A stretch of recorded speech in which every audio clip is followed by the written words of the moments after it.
मेरा नाम रचना है। मैं अपना सर पकड़कर अपनी किस्मत को रो रही थी। ये मेरे साथ क्या हो गया? क्यों मैं इतनी बड़ी मुसीबत में फंस गई? मैं चाहती थी कि मैं अपने परिवार वालों से दूर आने के बाद सुकून से रहूं। शायद सुकून मेरे नसीब में ही नहीं लिखा हुआ था। जेल में बैठी हुई मैं अपनी किस्मत को रो रही थी। यहाँ से निकलने का मेरे पास कोई रास्ता नहीं था। मेरा कोई अपना भी नहीं था जो मुझे यहाँ से निकाल सकता। मेरा 2 साल का बेटा था। मुझे उसकी बहुत फिक्र हो रही थी। न जाने वो किस हाल में होगा, क्योंकि जिस समय मुझे पुलिस अरेस्ट करके अपने साथ ले आई थी उस समय मेरा बेटा घर पर ही रह गया था। मुझे उसकी बहुत याद आ रही थी। जेल में रहते हुए मुझे 48 घंटे हो गए थे। मुझे तो उम्मीद ही नहीं थी कि कोई मुझे बचा सकता है। मगर अचानक एक हवलदार जेल के अंदर आया और कहने लगा कि चलो उठो, तुम्हारी बेल हो गई है। ये सुनकर मेरी आंखों में चमक आ गई थी और मैं सोचने लगी थी कि आखिर मुझे किसने बचाया है। जब मुझे जेल से निकालकर बाहर ले जाया गया तो मैंने देखा कि बाहर मेरी नंद खड़ी हुई थी, जिसकी आंखों में आंसू थे। मैं उसके गले से लगकर फूट फूट कर रोने लगी थी। उसने कहा कि भाभी, आप फिक्र मत करो, हम यहाँ नहीं रहेंगे। मैं आपको लेकर इंडिया चली जाऊंगी। मैं जानती हूँ कि आपने कुछ नहीं किया। मेरी जान में जान आई थी कि मेरी नंद मुझे अच्छी तरह से जानती थी और फिर हम दोनों फ्लाइट पकड़कर इंडिया वापस आ गए थे। यहाँ मैं पूरे 5 साल बाद वापस आई थी। मैं नहीं जानती थी कि मुझे मेरी किस्मत यहाँ दोबारा वापस लेकर आ जाएगी, वरना मैंने तो ठान लिया था कि मैं कभी इंडिया वापस आऊंगी ही नहीं। मुझे अपने घर वालों की बेहद याद आ रही थी। बस मन कर रहा था कि मैं किसी तरह उन लोगों से मिल लूं। मेरी आंखों से आंसू नहीं रुक रहे थे। मेरी कुछ समझ में नहीं आ रहा था कि मैं क्या करूं। फिर मैंने सोचा कि मुझे वही करना चाहिए जो करना शायद मेरे लिए बहुत मुश्किल है। मैंने अपना मोबाइल उठाया और अपना 5 साल पुराना सिम निकालकर उसमें डाल दिया। मैंने अपने सारे पुराने सोशल मीडिया अकाउंट्स भी ऑन कर लिए थे, मगर उसमें जैसे ही मैंने जीत को मैसेज करने की कोशिश की तो ये देखकर मेरा दिल दहल गया था कि उसने मुझे हर तरफ से ब्लॉक कर दिया था। क्या मैं इतनी बुरी थी? क्या मैं उसके लिए अब कुछ नहीं रही थी जो उसने मुझे हर तरफ से ब्लॉक कर दिया? उसने मुझे कॉल करने की कोशिश भी नहीं की, कभी मेरे बारे में जानने की कोशिश नहीं की कि मैं घर छोड़ने के बाद कैसे हालात से गुजर रही होंगी। क्या क्या मैंने नहीं सहा होगा, मेरे दिल ने क्या क्या नहीं भुगता होगा। मगर फिर मैंने सोचा कि मैं भी उसके साथ कुछ ठीक नहीं करके आई थी। आखिरकार मैंने उसे भरी महफिल में जलील किया था। कोई भी इंसान ये बात बर्दाश्त नहीं कर सकता कि उसका मनपसंद शख्स उसे भरी महफिल में बेइज्जत करे। और मान लेते हैं कि अगर फिर भी वो अपनी बेइज्जती बर्दाश्त भी कर लेता है, तो अगर उसका मनपसंद शख्स उसे सब लोगों के सामने अपनाने से इनकार कर दे और उसकी मोहब्बत को भी झूठा साबित कर दे, तो दिल पर कैसी गुजरती है। शायद मैं जो 5 साल पहले जीत के साथ करके आई थी, वही सब अब मुझे भुगतना पड़ रहा था। मैंने उसके नंबर पर कॉल करने की भी कोशिश की। देखा कि उसने मेरा नंबर भी ब्लॉक कर रखा था। मेरी आंखों से आंसू नहीं रुक रहे थे। मैंने अपनी आंखें बंद करते हुए सोफे से टेक लगा ली थी और मैं पुरानी यादों में खो गई थी, जब मेरी जिंदगी बहुत अच्छी हुआ करती थी। बचपन से लेकर जवान होने तक मैं अपने माता पिता की लाडली रही थी। इतनी ज्यादा लाडली थी कि मेरे माता पिता मुझे बहुत प्यार करते थे। हम 4 बहनें थीं और हम चारों का सिर्फ एक ही भाई था। पापा की 4 बेटियां थीं, फिर भी वो हम चारों से बेहद मोहब्बत करते थे। मैं अपने सब भाई बहन में सबसे छोटी थी। मेरे सभी भाई बहन की शादी हो चुकी थी, लेकिन मैं अभी पढ़ रही थी। उस समय मेरी उम्र 20 साल थी जब मुझे जीत ने प्रपोज किया था। जीत मेरी सबसे अच्छी और पक्की खास दोस्त का भाई था। वो सिर्फ 2 भाई बहन ही थे। मेरी दोस्त पिंकी मुझे बहुत प्यारी थी। हम दोनों बचपन से ही एक दूसरे की बहुत पक्की सहेलियां रही थी। बहुत से लोगों ने हम दोनों की दोस्ती को तोड़वाने की कोशिश की थी, मगर हम दोनों एक दूसरे के बिना कभी रह ही नहीं पाते थे। जीत और पिंकी अपने मम्मी पापा के लाडले थे। पिंकी के पेरेंट्स बहुत अमीर लोग थे, जबकि मैं मिडिल क्लास फैमिली से बिलोंग करती थी। पिंकी और मेरी दोस्ती के बीच में कभी भी हम दोनों के स्टैंडर्ड नहीं आए थे। वो मेरे साथ बिल्कुल मेरे जैसी बनकर रहती थी। वो मेरा बहुत ख्याल रखती थी। कई बार मेरी मम्मी ने मुझसे कहा था कि बेटा, तुम्हारी दोस्त पिंकी तुम्हारी बचपन की सहेली है, बस अब तुम्हें उससे दोस्ती खत्म कर देनी चाहिए, क्योंकि अब तुम जवान हो चुकी हो और वो भी काफी समझदार है। पिंकी मुझे हमेशा गिफ्ट देती रहती थी। मेरी मम्मी को इस बात पर बहुत एतराज होता था कि वो तुम्हें गिफ्ट्स क्यों देती है, मगर मैं मम्मी से कहती थी कि मम्मी, वो शुरू से ही मेरा ख्याल रखती है। उसने मुझे पहली बार गिफ्ट थोड़ी न दिया है, वो तो मुझे गिफ्ट्स हमेशा देती ही रहती है। इस पर आपको कोई ऑब्जेक्शन नहीं होना चाहिए। मगर मम्मी कहती थीं कि बेटा देखो, अमीर लोग जब तोहफे देते हैं तो उनके दिल में हमेशा यही बात रहती है कि उन्होंने गरीबों पर कोई एहसान कर दिया है, और गरीब अगर किसी गरीब को तोहफा देता है तो वे एक दूसरे से बहुत खुश होते हैं। तुम्हारी दोस्त के लिए मामूली सी बात है तुम्हें महंगे महंगे तोहफे देना, मगर तुम्हारे लिए बहुत मुश्किल है अपनी दोस्त को गिफ्ट्स देना। तुम प्लीज उससे दूर रहा करो। मगर मैंने अपनी मम्मी की एक न सुनी थी। आखिरकार अमीरी गरीबी के बीच फर्क करके मैं अपनी दोस्ती को तो दांव पर नहीं लगा सकती थी। पिंकी की फैमिली बहुत अच्छी थी। जब मैं 18 साल की थी तब पिंकी का भाई लंदन से अपनी पढ़ाई कंप्लीट करके आया था। वो मुझसे उम्र में पूरे 8 साल बड़ा था, मगर वो मुझसे बहुत प्यार करता था। उसने वहां से आने के बाद मुझे फौरन ही प्रपोज कर दिया था। हालांकि बचपन में वो भी हम दोनों के साथ खेलता था। हम सभी एक स्कूल में ही पढ़ते थे, लेकिन जब हम लोग कॉलेज में पढ़ने लगे तो उसके पेरेंट्स ने उसे लंदन भेज दिया था, जबकि पिंकी अपनी फैमिली और मुझे छोड़कर लंदन जाना नहीं चाहती थी। सब कुछ बिल्कुल ठीक चल रहा था। मैंने जीत का प्रपोजल एक्सेप्ट कर लिया था, क्योंकि मुझे भी वो बहुत अच्छा लगता था। हम दोनों एक दूसरे से बहुत प्यार करते थे। हम दोनों की मोहब्बत जब 2 साल आगे बढ़ गई तो जीत का कहना था कि मैं तुमसे शादी करना चाहता हूँ, मैं तुम्हारे घर अपना रिश्ता भेजना चाहता हूँ। मैंने जीत को बोल दिया था कि अभी मेरी बहनों की शादी नहीं हुई है, मेरी एक बहन शादी से रह गई है। मेरे पेरेंट्स उसकी शादी से पहले मेरी शादी कभी भी नहीं करेंगे। अभी तुम्हें 1 साल और इंतजार करना होगा। जीत पिंकी से बड़ा था, इसीलिए उसके पेरेंट्स उस पर दबाव बना रहे थे कि वो शादी कर ले। मगर जीत का कहना था कि वो करेगा तो लव मैरिज करेगा और अपनी पसंद की लड़की से ही शादी करेगा। उसने अपनी मम्मी से साफ इनकार कर दिया था कि वो अपनी मम्मी की पसंद की लड़की से शादी नहीं करना चाहता, जबकि उसकी मम्मी चाहती थी कि उनकी दोस्त की बेटी उनके घर की बहू बन जाए। लेकिन जीत को वो लड़की बिल्कुल भी पसंद नहीं थी। उसने एक बार मुझे उस लड़की के बारे में बताया था। वो लड़की बहुत अमीर थी। उसके पिता शहर के बहुत बड़े बिजनेसमैन थे। उन लोगों का स्टैंडर्ड आपस में मैच होता था, मगर जीत तो मुझे चाहता था, इसलिए उसने कभी उस लड़की को भाव नहीं दिया। पिंकी ये बात अच्छी तरह से जानती थी कि मैं उसके भाई से बेहद मोहब्बत करती हूँ और उसका भाई भी मुझे बहुत पसंद करता है। पिंकी कहती थी कि मैं तुम दोनों की शादी करवा कर ही रहूंगी। 1 साल भी गुजर गया था। मेरी बहन की शादी भी हो गई थी। मेरे पेरेंट्स चाहते थे कि वो मेरी शादी इतनी जल्दी ना करें, क्योंकि अभी मेरी उम्र ज्यादा भी नहीं हुई थी। इंटर के बाद बीए कंप्लीट हो गया तो मेरी पढ़ाई रोक दी गई, जबकि पिंकी के पेरेंट्स चाहते थे कि वो उसे बाहर पढ़ने के लिए भेजें, जैसे उसका भाई पढ़कर आया है। मगर पिंकी ने साफ इनकार कर दिया था। उसने कहा था कि मैं भी आगे नहीं पढ़ना चाहती। पिंकी के डैड इस बात पर एग्री हो गए थे। मेरे घर के घरेलू हालात थोड़े खराब थे, क्योंकि भैया की जब से शादी हुई थी वो भाभी के साथ बिजी रहते थे। उन्होंने अपनी बहनों और अपने पेरेंट्स पर ध्यान देने की कोशिश ही नहीं की। वो अपनी शादी के 1 साल बाद भाभी के साथ अलग घर में रहने लगे थे। इस बीच हम लोग बहुत अकेले रह गए थे।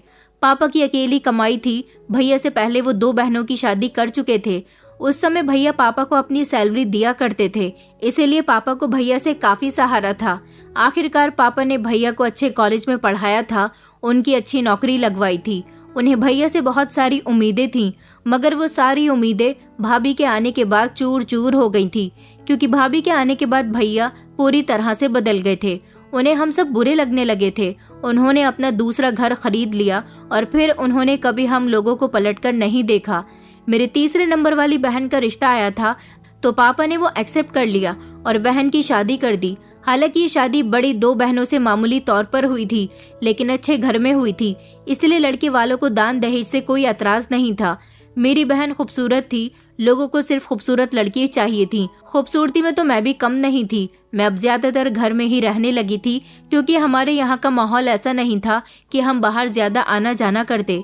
मगर मेरे पास मोबाइल था, जिस पर मैं जीत से बात कर लिया करती थी। जीत मुझसे बहुत मोहब्बत करता था। वो हर बार यही कहता था कि मेरी शादी होगी तो तुमसे ही होगी, मगर मैं उससे कहती थी कि हम दोनों के स्टैंडर्ड में बहुत फर्क है। अगर तुम्हारे पेरेंट्स ने हमारे रिश्ते से इनकार कर दिया तो क्या होगा? तो जीत कहने लगा कि तुम जानती हो कि मेरे मम्मी पापा मुझे बहुत प्यार करते हैं। मैं अगर उनसे कोई ख्वाहिश कर दूं तो वो उसे पूरी करके ही रहते हैं।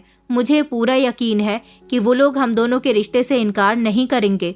मैं उसके इस तरह के कॉन्फिडेंस पर बहुत खुश होती थी। जीत मुझे अपनी बहन के हाथों एक्सपेंसिव गिफ्ट्स भिजवाता रहता था और मेरे पेरेंट्स को लगता था कि वो गिफ्ट्स पिंकी मेरे लिए लेकर आती है। कई बार पिंकी मुझे घर से पिक करने के लिए आई थी ताकि वो अपने भाई से मुझे मिलवा सके, और उसने मेरे मम्मी पापा से बोल दिया था कि वो मुझे अपने साथ लेकर जा रही है। उसके बाकी फ्रेंड्स भी आने वाले हैं। मेरी मम्मी को इस बात से एतराज तो होता था कि मैं पिंकी के साथ क्यों जाती हूँ, मगर पापा उनसे कह दिया करते थे कि वो हमारी बेटी की बहुत अच्छी दोस्त है, अगर वो उसके साथ कहीं जाना चाहती है तो उसे जाने दो। ऐसा नहीं था कि मेरी मम्मी स्ट्रिक्ट थी, बस मेरी मम्मी को यही फिक्र लगी रहती थी कि हमारी फैमिली के स्टैंडर्ड को लेकर कहीं कुछ बुरा ना हो जाए। मगर मैं मम्मी को भरोसा दिलाया करती थी कि कुछ भी बुरा नहीं होगा। पिंकी अपने दोस्तों के साथ बिजी हो जाती थी और मुझे अपने भाई के हवाले कर दिया करती थी। मैं सारा दिन जीत के साथ गुजारती थी और बहुत खुश रहती थी। मैं भी जीत से दूर नहीं होना चाहती थी। मेरी बहन की शादी को अब काफी टाइम हो गया था। जीत कहने लगा कि अब तुम्हें अपने घर पर हम दोनों के रिश्ते की बात करनी होगी। मैं तो इस बात से बहुत डर गई थी। मैंने कहा, जीत, मैं इस बारे में मम्मी पापा से डायरेक्टली बात नहीं कर सकती। हाँ, मगर मैं इतना जानती हूँ कि तुम अगर अपने पेरेंट्स को मेरे घर रिश्ता लेकर भेज दोगे तो वो लोग इस रिश्ते से इनकार नहीं करेंगे। मेरे मम्मी पापा बहुत अच्छे हैं। जब खुद चलकर तुम्हारे पेरेंट्स मेरे घर आएंगे तो रिश्ते से इनकार करने की वजह बनती ही नहीं है। वैसे भी तुम बहुत अच्छे हो, मेरे पापा तुम्हारी बहुत तारीफ करते हैं। जीत कहने लगा, अच्छा तो अब वक्त आ गया है कि मैं अपने पेरेंट्स को तुम्हारे बारे में बता दूं। वो कहने लगा कि मैं बात करके तुम्हें बताता हूँ कि मेरे मम्मी पापा किस दिन तुम्हारे घर आने वाले हैं। मैं उसकी बात सुनकर बेफिक्र हो गई थी, मगर मुझे डर भी लग रहा था कि कहीं उसके पेरेंट्स ने मना कर दिया तो क्या होगा। लेकिन जब जीत की कॉल आई और उसने मुझे बताया कि अगले हफ्ते उसके पेरेंट्स हमारे घर आने वाले हैं, तो मेरी खुशी के ठिकाने नहीं रहे थे। मैंने मम्मी को बता दिया था कि पिंकी के पेरेंट्स हमारे घर आना चाहते हैं। भला वो हमारे घर आकर क्या करना चाहते हैं और क्यों आ रहे हैं। मैंने इस बात पर तो उन्हें कोई जवाब नहीं दिया था। मैं खामोश हो गई थी। मैंने बोल दिया था कि मैं इस बारे में कुछ नहीं जानती। लेकिन जब वो लोग हमारे घर आए और उन्होंने मेरे और जीत के रिश्ते की बात की तो मेरे पापा बहुत खुश हुए थे, जबकि मेरी मम्मी को तो इस बात पर यकीन ही नहीं आ रहा था कि इतने बड़े घर के लड़के का रिश्ता उनकी बेटी के लिए आया है। मेरे पापा ने इस रिश्ते से फौरन ही हाँ कर दी थी, क्योंकि मेरे पापा नहीं चाहते थे कि इस रिश्ते में देर हो। मैंने देखा था कि जीत के पापा तो हम दोनों के रिश्ते से बहुत खुश थे। उन्होंने मुझे आशीर्वाद भी दिया था, मगर जीत की मम्मी का मूड ना जाने क्यों खराब हो रहा था। मैंने जीत से कॉल करके इस बारे में पूछा भी था कि क्या आंटी को इस रिश्ते से कोई एतराज है, तो जीत कहने लगा कि नहीं, मम्मी को कोई एतराज नहीं है। तुम जानती हो कि मम्मी की शुरू से ही ख्वाहिश थी कि उनकी दोस्त की बेटी मेरी पत्नी बने, मगर मैंने मम्मी को बोल दिया कि मैं शादी करूंगा तो रचना से ही करूंगा, वरना कहीं नहीं करूंगा। मेरी खुशी सिर्फ रचना के ही साथ है। मेरे लिए वैसे भी मम्मी का मान जाना इतनी इम्पोर्टेंस नहीं रखता जितना पापा का मान जाना जरूरी है। पापा तो तुम्हारे बारे में सुनकर ही हम दोनों के रिश्ते के लिए तैयार हो गए थे। उन्होंने कहा था कि रचना बहुत अच्छी लड़की है। आखिरकार वो हमारी पिंकी की बचपन की दोस्त है। अगर वो हमारे घर की बहू बन जाएगी तो हमारी बेटी के साथ उसकी दोस्ती और भी ज्यादा गहरी हो जाएगी और इस तरह नंद भाभी में कभी मनमुटाव भी नहीं होगा। मैं जीत की बात सुनकर बहुत खुश हुई थी। जीत के डैड मेरे पापा से शादी की डेट की बात भी कर गए थे। हम दोनों की शादी की डेट 2 महीने के बाद की रखी गई थी। दोनों ही परिवार बहुत खुश थे।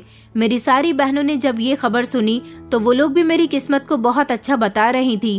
कहती थी कि तुम्हारे तो भाग ही जाग गए हैं, तुम तो उस घर में रानी बनकर रहोगी। आखिरकार वो बहुत अमीर लोग हैं। मैं अपनी बहनों की बातें सुनकर अपने ऊपर घमंड करने लगी थी। आखिरकार मुझे मनपसंद पति मिलने वाला था और ससुराल भी बहुत अच्छी थी, मगर मैं नहीं जानती थी कि मेरी ये खुशियां सिर्फ कुछ ही समय की हैं। मेरी इन खुशियों को किसी की नज़र लगने वाली है। जब हम दोनों की शादी की तैयारियां शुरू होने लगी थी, जीत ने शादी की सारी शॉपिंग मुझे खुद ही अपने साथ ले जाकर हम दोनों की पसंद की करवाई थी। इस दौरान पिंकी ने भी अपने पेरेंट्स को अपनी पसंद के बारे में बता दिया था, क्योंकि पिंकी भी अपने एक दोस्त से मोहब्बत करती थी। उसके घर वाले पिंकी के घर रिश्ता लाने के लिए बहुत जल्दबाजी कर रहे थे। पिंकी उस लड़के से प्यार करती है। उसने जब ये खबर अपने मम्मी पापा को सुनाई तो वो लोग खुश हो गए थे, क्योंकि वो लड़का भी बहुत अच्छा था। उसके पेरेंट्स चाहते थे कि वो उन दोनों भाई बहन की शादी एक ही दिन कर दें, मगर जीत ने इनकार कर दिया था। जीत ने कहा था कि मैं चाहता हूँ कि मेरी बहन मेरी शादी एंजॉय करे। मैं नहीं चाहता कि वो मेरी शादी में दुल्हन बनकर एक तरफ बैठी रहे। उसकी शादी मेरी शादी के 2 महीने बाद होनी चाहिए। इस बात से किसी को कोई एतराज नहीं था। मेरी शादी के बाद अब उसकी शादी भी होने जा रही थी। उन दोनों का रिश्ता पक्का हो गया था। हम दोनों की दोस्ती अब रिश्तेदारी में बदलने जा रही थी। जीत ने कहा था कि वो शादी के सारे ही इंतजाम खुद देख लेगा। मेरे पेरेंट्स को ज्यादा परेशान होने की जरूरत नहीं है। वो ये बात अच्छी तरह से जानता था कि मेरे पापा के हालात ज्यादा अच्छे नहीं हैं। वो उनके जैसे इंतजाम नहीं कर सकेंगे। इसीलिए सब कुछ जीत ने ही करने का फैसला किया था। वो नहीं चाहता था कि लोगों के सामने मेरे पेरेंट्स के इंसल्ट हो, कोई ये सोचे कि लड़की का पिता कितना गरीब है। वो सबके सामने ये जाहिर करना चाहता था कि गरीब पिता ने भी बेटी की शादी कितनी धूमधाम से की है। मेरे पापा इस बात से इनकार भी कर रहे थे। पापा ने कहा था कि बेटा, हम लोग लोन लेकर तुम्हारी शादी अच्छे से कर देंगे, उसके बाद में उसे धीरे धीरे चुकता करते रहेंगे। मगर जीत ने साफ इनकार कर दिया था। उसने कहा था कि अंकल, मैं भी तो आपका ही बेटा हूं ना, तो फिर आपको मेरी बात माननी होगी। मेरे पापा कहने लगे कि सच में हमारी बेटी के भाग जाग गए हैं जो उसे इतना अच्छा पति मिलने जा रहा है। और फिर शादी का दिन भी आ गया था। शादी वाले दिन सुबह के टाइम पर मेरी सास की मेरे पास कॉल आई थी। उन्होंने मुझसे कहा था कि बेटा, हम पार्लर से तैयार होंगे। मैं जानती हूँ कि तुम्हारे पापा के पास तो इतने पैसे भी नहीं होंगे कि वो तुम्हें पार्लर भेज सके, इसलिए तुम मेरे साथ चलना। मैं उनकी बात सुनकर थोड़ी शर्मिंदा हुई थी। मैंने कहा कि नहीं आंटी, मैंने पार्लर वाली बुक कर दी है। वो कहने लगी कि देखो, हमारे यहाँ शादी में काफी अमीर बिजनेसमैन और जाने माने लोग शामिल होने वाले हैं, तो इसलिए तुम छोटी मोटी पार्लर वाली से तैयार मत हो जाना। मैं तुम्हें खुद तुम्हारे घर से पिक करूंगी। मैंने तुम्हारे लिए प्रोफेशनल पार्लर की बुकिंग ले ली है। मैंने उनको मना भी किया था कि मैं जीत के साथ पार्लर चली जाऊंगी, मगर उन्होंने कहा कि अभी तुम्हारी उसके साथ शादी नहीं हुई है, जो तुम अभी से ही उसके साथ सारे काम कर रही हो। जब शादी हो जाए तो तुम उसकी पत्नी बनकर घर आ जाओ, तब उससे अपने सारे काम करवाना। मैंने तुमसे कहा ना कि शाम की 4 बजे तक रेडी रहना, मैं तुम्हें पार्लर के लिए पिक कर लूंगी। अब मैं उनकी बात पर क्या कहती। मैंने उनसे ओके आंटी बोलकर कॉल कट कर दी थी। शाम के 4 बजे तो मैं जल्दी से सारे काम से फ्री हो गई थी और उनका इंतजार करने लगी थी। तभी अचानक जीत की कॉल आ गई थी। उसने मुझसे कहा कि मम्मी यहाँ से निकल गई हैं, तुम जल्दी से रेडी रहना, पार्लर से वापसी में मैं तुम्हें पिक कर लूंगा। मम्मी ने कहा है कि वो अपना मेकअप करवाकर पार्लर से जल्दी आ जाएंगी, क्योंकि उन्हें मैरिज हॉल जल्दी पहुंचना है। तुम ब्राइड हो तो तुम्हें टाइम लगेगा, इसीलिए तुम्हें मैं ले आऊंगा। मैंने जीत को बोल दिया था कि अच्छा ठीक है, मैं तुमसे बाद में बात करती हूँ। लगता है आंटी आ गई हैं। मैं जल्दी से अपना बैग लेकर आंटी के साथ उनकी गाड़ी में बैठ गई थी। मैं बहुत खुश हो रही थी। हम लोग पार्लर पहुंच गए थे। वहां जाने के बाद पहले तो आंटी ने अपना मेकअप करवाया था और एक तरफ मेरा भी मेकअप हो रहा था। तभी मेरी सास ने मेरा मेकअप करने वाली लड़की से कहा कि थोड़ी देर के लिए हम दोनों को अकेला छोड़ दो, मैं अपनी होने वाली बहू से कुछ इम्पोर्टेंट बात करना चाहती हूँ। उसने अपने हाथ रोक लिए थे और वो कमरे से निकल गई थी। मैं हैरान रह गई थी कि आखिर आंटी मुझसे ऐसी भी क्या बात करना चाहती हैं। मैंने उनकी तरफ गौर से देखा। वो कहने लगी कि तुम मेरे बेटे की पत्नी बनकर मेरे घर में राज करना चाहती हो, मगर मैं ऐसा नहीं चाहती कि तुम मेरे घर की बहू बनो। मैंने बड़ी फटी फटी आंखों से उन्हें देखा था और कहा कि ये आप क्या कह रही हैं? आंटी, मैं और जीत एक दूसरे से प्यार करते हैं। क्या आपने मुझे अभी तक एक्सेप्ट नहीं किया? आखिर मुझ में ऐसी भी क्या कमी है? तो वो कहने लगी कि तुम में ऐसी भी कोई खूबी नहीं है जो तुम हमारे घर की बहू बन सको। गरीब मिडिल क्लास कहीं की मेरे बेटे से अपनी बराबरी करने चली हो। मेरी बेटी की दोस्त थी, बस यही तक ठीक था, लेकिन अब मैं तुम्हें अपने घर की बहू बर्दाश्त नहीं कर सकती। मैं अपने पति और अपने बच्चों की खुशी के आगे मजबूर हो गई जो इस रिश्ते के लिए हाँ कर दी, वरना मैं तुम्हें बिल्कुल भी पसंद नहीं करती। खानदानी लड़कियां खानदानी ही होती हैं। खानदानी लड़कियां जब ससुराल जाती हैं तो उनकी नस्ल भी उनकी तरह ही चलती है, लेकिन जब गरीब घर की लड़कियां अमीर घर में पहुंच जाती हैं तो नस्लें खराब होने लगती हैं। मैं अपनी बेटी की शादी अपनी दोस्त की बेटी से करवाना चाहती हूँ। वो लड़की बेहद खूबसूरत है, पढ़ी लिखी है, उसने अमेरिका से अपनी पढ़ाई कंप्लीट की है, अमीर बाप की बेटी है। और तुम क्या हो? एक मामूली सी बीए फाइनल लड़की जिसने स्कॉलरशिप पर बड़ी यूनिवर्सिटी से फाइनल किया है, वरना तुम्हारी इतनी औकात कहाँ कि तुम बड़ी यूनिवर्सिटी की शक्ल भी देख सकती। मेरी बेटी को भी तुमने अपनी संगत में ले लिया, वो भी तुम्हारी वजह से आगे न बढ़ सकी। बस मैंने तुम्हारी बहुत हरकतें बर्दाश्त कर ली, जिसने मेरी बेटी की दोस्त बनकर मेरे दोनों बच्चों के दिल दिमाग पर अपना कब्जा कर लिया है। वो शादी के बाद ना जाने मेरे घर का क्या हाल करेगी। आंटी की बातें सुनकर मेरी आंखों में आंसू आ गए थे। मैंने कहा, आंटी, ये आप कैसी बातें कर रही हैं? मैं हमेशा आप लोगों की सेवा करूंगी। वो कहने लगी कि सेवा करने की तुम्हें कोई जरूरत नहीं है, बस तुम इतना कर दो कि आज जब दुल्हन बनकर तुम मंडप में बैठ जाओ तो इस शादी से इनकार कर देना। उनकी बातें सुनकर मेरे पैरों तले से जमीन निकल गई थी। मैंने कहा, मैं ऐसा नहीं कर सकती। आखिर आप ऐसा क्यों कर रही हैं? क्यों हम दोनों की खुशियां छीनना चाहती हैं? उन्होंने कहा, देखो लड़की, ज्यादा चालाकी मत करो मेरे साथ। मैं जितना कहती हूँ बस उतना ही करो। अगर ऐसा नहीं हुआ तो मैं जहर खा लूंगी या फिर शादी के बाद तुम्हारा जीना दुश्वार कर दूंगी। तुम्हें अपने बेटे से अलग करवा कर ही रहूंगी। अपने बेटे के दिल में तुम्हारे लिए इतनी नफरत भर दूंगी कि वो कभी तुम्हें पलटकर नहीं देखेगा। इससे बेहतर यही होगा कि तुम अभी उसे छोड़ दो, वरना शादी के बाद तुम्हारी जिंदगी बदतर हो जाएगी। तुमने वो कहावत तो सुनी होगी ना, घर का ना घाट का। तुम शादी के बाद ऐसी हो जाओगी कि कहीं की नहीं रहोगी। मैंने उनके आगे हाथ जोड़ दिए। मैं फूट फूट कर रोने लगी। मैंने कहा, प्लीज आंटी, प्लीज मेरे साथ ऐसा मत करो। मगर वो कहने लगी कि अगर अपनी खुशहाल जिंदगी चाहती हो तो मेरी बात मान जाओ। ऐसा नहीं है कि मेरी बात मानने पर तुम्हारा नुकसान होगा, मैं तुम्हारा फायदा करूंगी। मेरी दोस्त का कोई रिश्तेदार है, अच्छा खासा पढ़ा लिखा है, उसकी जॉब अभी हाल फिलहाल में अमेरिका में लगी है। उसके आगे पीछे कोई नहीं है, सिर्फ उसकी एक बहन है, वो भी उसके साथ अमेरिका चली जाएगी। अभी वो इंडिया में ही है, कुछ दिनों बाद अमेरिका शिफ्ट हो जाएगा, लेकिन वो चाहता है कि उससे पहले उसकी शादी हो जाए। रिश्ता बहुत अच्छा है, तुम चाहो तो उस लड़के से शादी कर सकती हो। मैं अभी उसे बुलाऊंगी तो वो अभी तुमसे शादी करने के लिए तैयार हो जाएगा। बताओ, तुम्हें मेरी शर्त मंजूर है? लेकिन अगर तुमने मेरी बात नहीं मानी और मेरे बेटे से जबरदस्ती शादी कर ली तो शादी के बाद मैं तुम्हारी जिंदगी अजीरन कर दूंगी। तुम अपनी मौत के लिए तरसोगी, तुम्हें कभी खुशियां नसीब नहीं होंगी। और अगर तुमने इस बारे में किसी को कुछ भी बताने की कोशिश की तो मुझसे बुरा तुम्हारे लिए कोई नहीं होगा।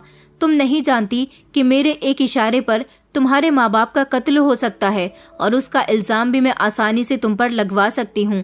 अगर अपने माँ बाप की जिंदगी चाहती हो तो खामोशी से मेरी बात मान जाओ। वो काम मत करो जिसमें तुम्हारा नुकसान हो। इधर तुम अपने होने वाले पति से भी जाओगी और उधर अपने माता पिता से भी। अब तुम आराम से सोच लो कि तुम्हें कौन सा वाला रास्ता चुनना है, जीत से शादी करनी है या फिर मेरी पसंद के लड़के से। ये मैं किस मुसीबत में फंस गई थी। मेरा तो रो रो कर बुरा हाल हो रहा था।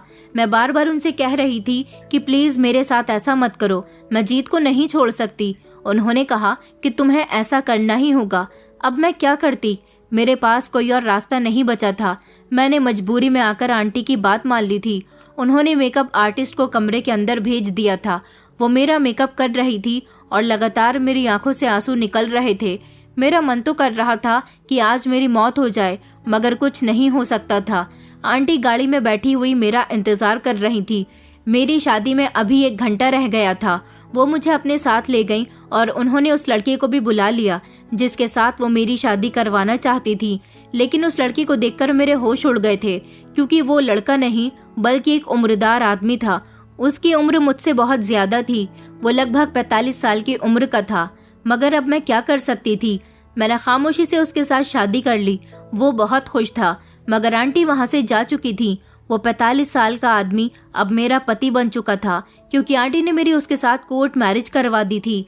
मैं नहीं जानती थी कि मैंने जिसके साथ शादी के सपने सजाए थे, मेरी शादी उसके अलावा किसी ऐसे इंसान से हो जाएगी जिसके बारे में मैंने सोचा भी नहीं था। मुझे अपनी जिंदगी उस समय बुरी लगने लगी थी। शादी होने के बाद मैं मैरिज हॉल चली गई थी, जहां पर मेरी बारात आने वाली थी। वहां जाकर मैं अपने मम्मी पापा को बताना चाहती थी कि मेरी शादी हो गई है, लेकिन वहां तो एक नया हंगामा मेरा इंतजार कर रहा था। जब दरवाजे पर ही मुझे देखकर भागता हुआ जीत मेरी तरफ आया था। उसने मुझे झंझोड़ते हुए कहा था कि तुम पार्लर से कहाँ चली गई थी? मैं तुम्हें ढूंढते ढूंढते परेशान हो गया हूँ। अब जल्दी से आओ और मंडप में बैठो, शादी का मुहूर्त निकला जा रहा है। मैं धीरे धीरे कदमों से उसके साथ मंडप में जाकर बैठ गई थी। सब लोगों की नजरें मुझ पर टिकी हुई थी और सबकी नजरों में यही सवाल था कि मैं पार्लर से कहाँ गायब हो गई थी, क्योंकि जीत मुझे पार्लर से लेने गया था। जब मैं वहां उसे नहीं मिली तो वो बहुत परेशान हो गया था और अब वो यहाँ शादी हॉल में मुझे तलाश करने के लिए आया था। तभी जब मेरा उससे सामना हो गया तो वो मुझे मंडप में लेकर बैठ गया। पंडित जी ने मंत्र पढ़ने शुरू कर दिए थे। जब मैंने अपनी कर्राहती हुई आवाज में कहा कि ये शादी नहीं हो सकती, मेरे मुंह से निकले हुए शब्द जीत के दिल को चीर कर रह गए थे। वो कहने लगा कि ये तुम क्या कह रही हो? ये समय मजाक का नहीं है, प्लीज शुभ शुभ बोलो। मैंने कहा कि मैं मजाक नहीं कर रही हूँ, ये शादी नहीं हो सकती। जीत कहने लगा कि तुम पागल हो गई हो, खामोश बैठी रहो। इस बार मैंने घूरते हुए जीत से कहा था कि मैं सच कह रही हूँ, मैं तुमसे शादी नहीं करना चाहती। जीत ने कहा, रचना अगर तुम मुझसे किसी बात पर नाराज हो तो प्लीज इस समय ये बातें मत निकालो। जब शादी हो जाएगी तो उसके बाद जितना मन करे उतना मुझसे लड़ लेना, लेकिन प्लीज अभी शादी कर लो। मैं झटके से उठी और अपने हाथों में पहनी हुई चूड़ियां झटके से उतारने लगी। जीत कहने लगा कि तुम क्या कर रही हो, पागल हो गई हो क्या? मैंने कहा, हाँ मैं पागल हो गई हूँ, मैं तुम्हारे साथ शादी नहीं करना चाहती, मैं तुमसे प्यार नहीं करती। जीत कहने लगा, ये तुम कैसी बातें कर रही हो? वो प्यार मोहब्बत की बातें, वो साथ निभाने के वादे, क्या तुम सब कुछ भूल गई हो? मैंने कहा, हाँ मैं सब कुछ भूल गई हूँ, मुझे नहीं करनी तुमसे शादी, मैं तुमसे प्यार नहीं करती। आखिरकार तुम चाहते क्या हो कि तुम्हारे साथ शादी करके मैं सारी जिंदगी तुम्हारे इशारों पर चलूं? जीत कहने लगा, मैंने कभी तुम पर किसी तरह की पाबंदी नहीं लगाई जो तुम मेरे इशारों पर चलोगी। उसने मेरे आगे हाथ जोड़ दिया और वो कहने लगा कि प्लीज मेरे और मेरे माँ बाप की इज्जत का तमाशा मत बनाओ। रचना, खामोशी से इस समय शादी कर लो। तुम्हें जितना लड़ना है मुझसे अकेले में लड़ लेना। यहाँ सारे मेहमान आए हुए हैं, सब लोग हमें देख रहे हैं। पीछे से मेरी मम्मी भी मेरे करीब आ गई और कहने लगी कि रचना तुम्हें क्या हो गया है? मैंने उनको भी धकेल दिया और कहा कि मुझे किसी की कोई बात नहीं सुननी। और हाँ, मेरी एक बात आप सब लोग कान खोलकर सुन लीजिए, मेरी शादी हो चुकी है, मुझसे अब कोई शादी के बारे में ना कहे। ये बात सुनकर तो सबकी आंखें जैसे फटी की फटी रह गई थी, सबके होश उड़ गए थे। जीत कहने लगा कि तुम क्या कह रही हो? मैं जानता हूँ तुम मुझे तंग करने के लिए ये सब कुछ कर रही हो। मैंने कहा कि तुम्हें जो समझना है समझो, मैं शादी कर चुकी हूँ और मेरा पति वो रहा। मैंने दरवाजे की तरफ जब इशारा किया तो मेरा पति धीमे धीमे कदमों से चलता हुआ अंदर की तरफ आया था। उसे देखकर सब लोग दहलकर रह गए थे। सबने अंदाजा लगा लिया था कि उसकी उम्र बहुत ज्यादा है, मगर मैंने उससे शादी क्यों की? ये सारे सवाल उनके दिमाग में घूम रहे थे। तभी जीत की मम्मी मेरे कदमों में आकर गिर गईं और रोने लगी। कहने लगी कि रचना प्लीज मेरे बेटे के साथ ऐसा मत करो, वो तुमसे बहुत प्यार करता है, तुम ये सब क्या कर रही हो? मेरा बेटा तुम्हारे बिना अधूरा रह जाएगा। जब जीत ने अपनी माँ को सहारा देते हुए उठाया और कहा कि नहीं मम्मी, ऐसी लड़की के आगे आपको झुकने की कोई जरूरत नहीं है, ये हमारी रचना नहीं है, ये कोई और लड़की है, रचना तो ऐसी थी ही नहीं। वो अपनी माँ को ये कहते हुए वहाँ से ले गया था और उसने साथ ही साथ मुझे ये भी कह दिया था कि मैं तुम्हें कभी सारी जिंदगी माफ नहीं करूंगा, मैं तुमसे बहुत प्यार करता था, तुम मुझे सताकर कभी खुश नहीं रहोगी। मेरा पति मेरा हाथ थामकर खड़ा हो गया और कहने लगा कि अब तुम्हें यहाँ से चलना चाहिए। रचना, यहाँ अब तुम्हारा कोई नहीं है। इतने में ही मेरे मम्मी पापा मेरे करीब आए। मेरी मम्मी ने मेरे गाल पर एक जोरदार थप्पड़ मार दिया था। वो कहने लगी कि बहुत अच्छा किया तुमने आज हमारी इज्जत को रौंद कर, क्या हमने तुम्हें यही संस्कार दिए थे? बगैरत लड़की, आज तुमने ये बात सच साबित कर दी है कि बेटियों को ज्यादा लाड प्यार देकर नहीं बिगाड़ना चाहिए। तुम्हें अगर ये शादी नहीं करनी थी तो हमें पहले बता देती, इतना तमाशा लगाने की क्या जरूरत थी? मेरे पति ने मेरा हाथ थामा और कहने लगा, यहाँ से चलो रचना। वो जबरदस्ती मेरा हाथ पकड़कर मुझे अपने साथ वहाँ से ले गया था और मैं फूट फूट कर रो रही थी। हर किसी की नजरों में मेरे लिए शिकवा था। अगर किसी की नजरों में शिकवा नहीं था तो वो थी मेरी दोस्त पिंकी, जो खामोश एक तरफ खड़ी हुई आंसू बहा रही थी। उसने मुझसे कुछ नहीं कहा था। न जाने उसकी नजर में मेरे लिए शिकवा क्यों नहीं था, ये तो मैं नहीं जानती थी। लेकिन उस दिन मैं सब कुछ छोड़कर अपने पति के साथ उसके घर में आ गई थी। मैं उसके साथ 1 हफ्ता रही और फिर उसके बाद वो मुझे अपनी बहन को लेकर अमेरिका में शिफ्ट हो गया था। मेरी जिंदगी उसके साथ ठीक ठाक गुजर रही थी। उसकी बहन की उम्र भी काफी हो गई थी और उसकी भी अभी तक शादी नहीं हुई थी। उसने मुझे एक फ्लैट में रखा हुआ था। वक्त काफी हद तक आगे बढ़ चुका था। मेरा एक बेटा भी था जिसकी उम्र 2 साल हो गई। और फिर मेरे साथ यहाँ भी कुछ ऐसा हुआ जिसने मेरी जिंदगी को बदल कर रख दिया था। मेरा पति पार्टनरशिप में अपने एक दोस्त के साथ अपना बिजनेस शुरू करने जा रहा था। उसका वो दोस्त एक दिन हमारे यहाँ खाने पर आया था। जब उसने मुझे देखा तो उसकी गंदी नजर मुझ पर पड़ी थी। उसने मेरी खूबसूरती की बहुत तारीफ की थी। हालांकि उसकी उम्र भी मेरे पति की उम्र के जितनी ही थी। उसके 2 जवान बच्चे थे, लेकिन उसकी पत्नी मर चुकी थी। उसने मुझे तंग करना शुरू कर दिया था। घर पर जब कोई नहीं होता तो वो बार बार मेरे पति के बहाने से आया करता था। मुझे बहुत तंग किया करता था। मेरा नंबर भी उसके पास ना जाने कैसे पहुंच गया था। वो मुझे बार बार कॉल करता था। मैं उसे मना करती थी कि मैं उसकी शिकायत अपने पति से कर दूंगी, मगर वो मुझे डराता था, धमकाता था। एक दिन जब वो मेरे पति की गैर मौजूदगी में मेरे घर आया तो मेरे साथ जबरदस्ती करने की कोशिश करने लगा। मैं जोर जोर से चिल्ला रही थी जब मेरा पति भी इस समय घर के अंदर आ गया। मेरे पति ने जब अपने दोस्त को ये हरकत करते हुए देखी तो उसको गिरेबान से पकड़ लिया। उसने अपनी सफाई में कहा कि यार, तू तो मुझे अच्छी तरह से जानता है कि मैंने कभी अपनी पत्नी के अलावा किसी दूसरी औरत पर नजर भी नहीं उठाई। तेरी पत्नी ने जिस दिन से मुझे देखा है वो उसी दिन से मुझ पर डोरे डाल रही है। मुझे कॉल करके अपने घर बुलाने को कहती रहती है कि मेरा पति मुझे पसंद नहीं है, मुझे तो आप पसंद हो, और आज भी मैं तेरी पत्नी के बुलाने पर ही यहाँ पर आया हूँ। ये यहाँ पर मेरे साथ जबरदस्ती कर रही थी। मेरे पति ने उसका गिरेबान छोड़ दिया। वो मेरे पास आया और कहने लगा, क्या ये सच कह रहा है? मैं घबराते हुए अपने पति से कहने लगी कि नहीं, आपका दोस्त झूठ बोल रहा है, ऐसा कुछ भी नहीं है। मेरा पति कहने लगा कि तुम्हारी हकीकत आज मेरे सामने खुल गई है, क्योंकि शादी से पहले भी तुम किसी और से प्यार करती थी, उसे भी तुमने धोखा दिया, और आज इतने सालों बाद मुझे भी तुम धोखा दे रही हो। इससे साफ जाहिर होता है कि तुम एक धोखेबाज लड़की हो। वो मेरे मुंह पर थप्पड़ मारने जा रहा था जब उसने अपना हाथ रोक लिया और मैंने अपने गाल पर जल्दी से हाथ लगा लिया था। वो कहने लगा कि तुमसे तो मैं बाद में पूछूंगा, पहले मैं इससे निपट लूं। वो अपने दोस्त की तरफ गया। उन दोनों दोस्तों में आपस में बहुत लड़ाई होने लगी थी। उन दोनों के बीच इतनी लड़ाई होने लगी कि हाथापाई चालू हो गई। मैं उन दोनों को बचाने की कोशिश कर रही थी, मगर दोनों ने मुझे एक तरफ को धकेल दिया था। मेरे पति को इस पर बहुत गुस्सा आ रहा था। मेरे पति का बस नहीं चलता कि वो उसे जान से मार देते, मगर वो मेरे पति से अपने आप को बचाने की कोशिश कर रहा था। टेबल पर फ्रूट्स रखे हुए थे और बराबर में ही चाकू भी रखा हुआ था। जब उसने उस चाकू को उठा लिया और मेरे पति के पेट में घोंप दिया। मेरे पति दर्द से तड़पने लगे थे। मौका देखकर वो वहां से भाग गया। मैं अपने पति को संभालने की कोशिश करने लगी। मैं बहुत डर गई थी, इसलिए अपने पति के पेट से चाकू निकालने की कोशिश कर रही थी। उस पर मेरे फिंगरप्रिंट्स आ गए थे। मैंने अपने पति के पेट से वो चाकू निकाल लिया था और मैं उनको संभालते हुए अस्पताल लेकर जाने वाली थी जब मेरे पति ने दम तोड़ दिया। मैं अपने पति की मौत पर बहुत रो रही थी। आसपास के लोगों को जब ये खबर हुई तो मेरे घर में बहुत सारे लोग इकट्ठा हो गए थे।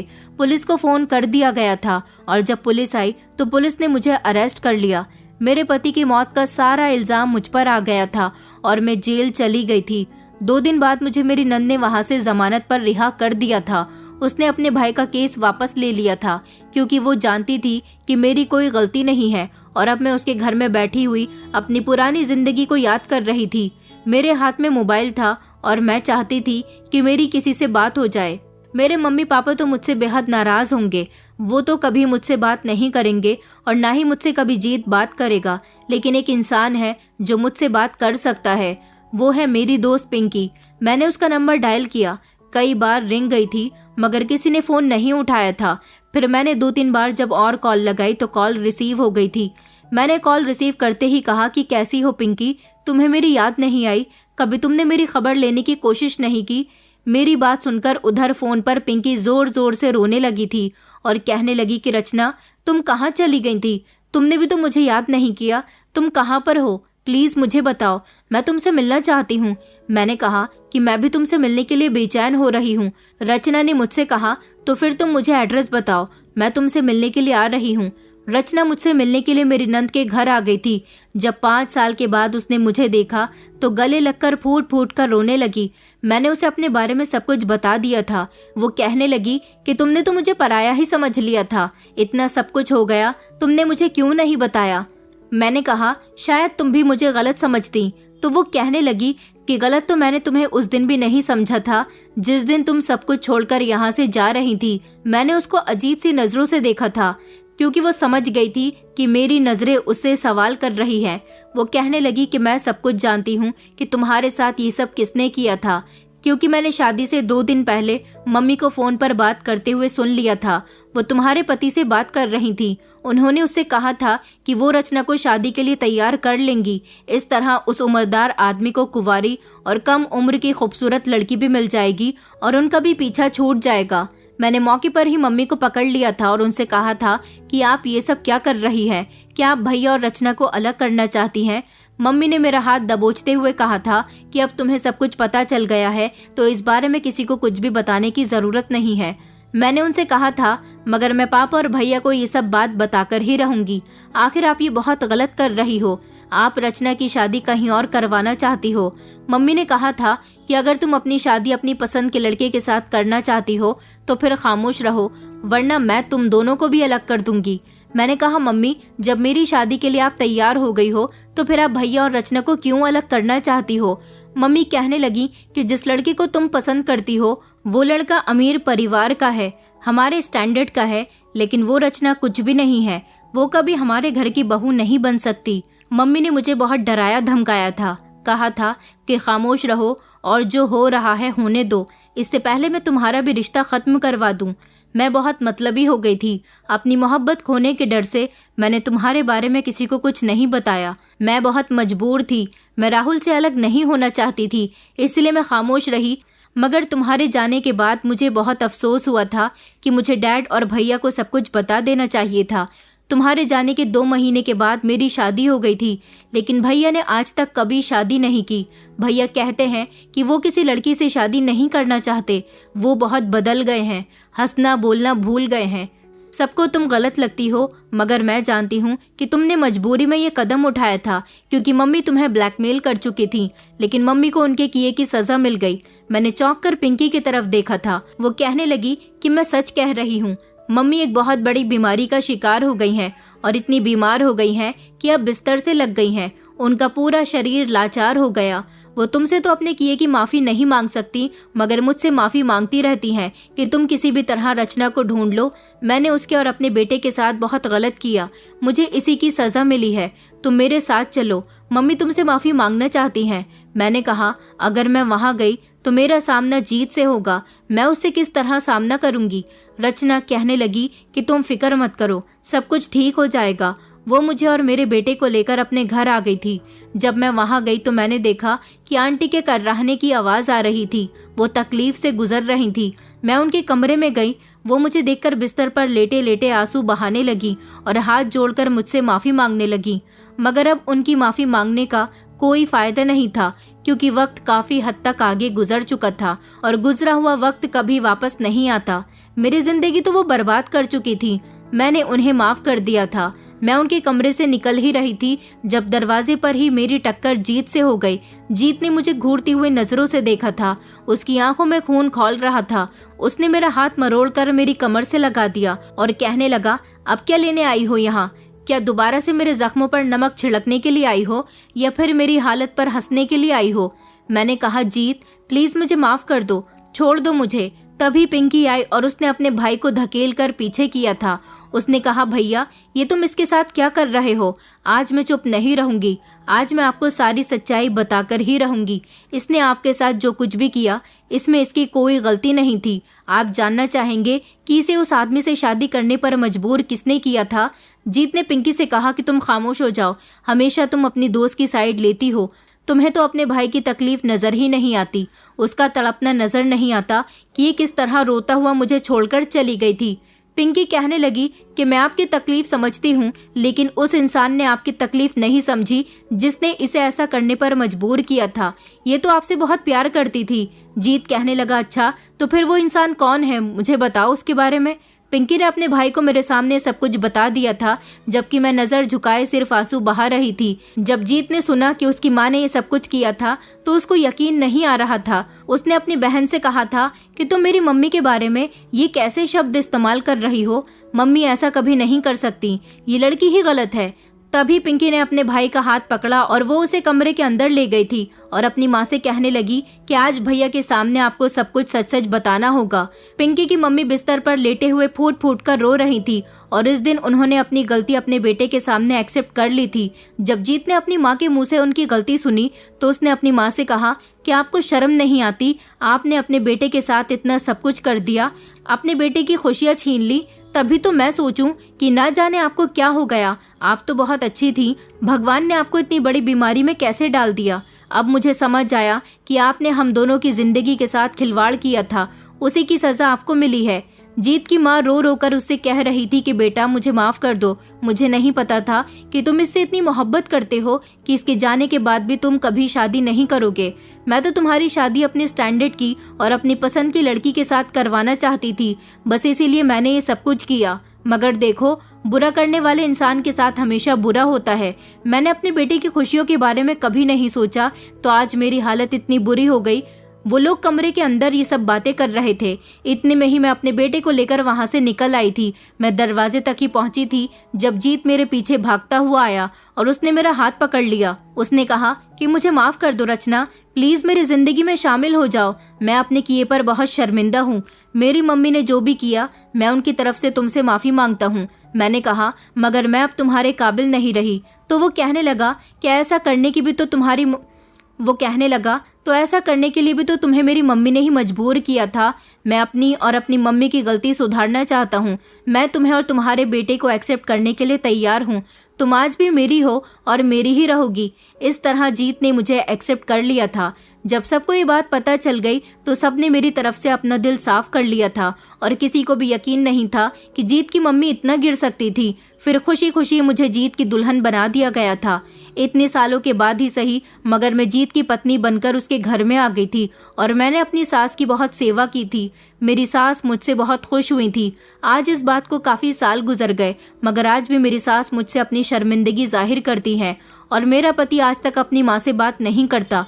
कुछ माएँ ऐसी होती हैं जो अपनी खुशियों के आगे अपने बच्चों की खुशियों को मार देती हैं, मगर फिर वो ये नहीं सोचती कि उनके बच्चे टूट कर रह जाते हैं। माँ बाप के लिए हमेशा उनके बच्चों की खुशियाँ ज़्यादा अहम होनी चाहिए, क्योंकि ज़िंदगी तो 2 पल की है और अगर इस 2 पल की ज़िंदगी को खुशी से गुजारा जाए तो ज़्यादा बेहतर है। दोस्तों, उम्मीद करती हूँ आपको हमारी कहानी पसंद आई होगी। कहानी पसंद आई है तो वीडियो को लाइक करें, चैनल पर नए हैं तो चैनल को सब्सक्राइब करें और हाँ, नोटिफिकेशन बेल को ज़रूर दबाएं ताकि अगली अपडेट सबसे पहले आपको मिले।